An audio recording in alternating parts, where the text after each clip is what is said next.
Magandang araw mga babies. Ganito tayo mag-setup ng bee trap sa ating area. Ayan o. Pababa na ito. Tapos, ayan. Pakita ko sa inyo kung saan yung nakalagay yung bee trap ko. Na plastic container.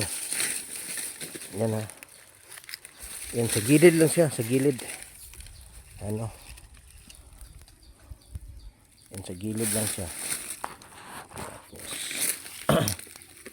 yan yung yung container natin. Yan. Sa gilid lang siya. Yan, hukay lang kayo. Yan, ayan. Diyan nyo ilagay yung plastic container. Medyo nasa pangpang siya, ang tawag dyan. Sa gilid lang siya. Tapos ayan, ganun lang. Ayan, kasi medyo to ang area ko, pababa. So ganun lang.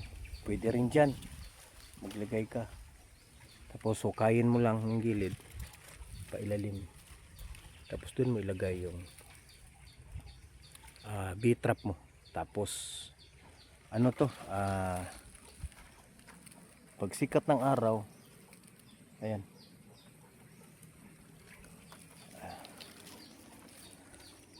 yan agad, umpisan pa lang ng umaga, andyan na yung masisikatan talaga siya ng araw. So yung pagdating ng tanghali, medyo na siya, malilim na siya. So yun lang. Salamat po sa panunod. Ingat po tayong lahat.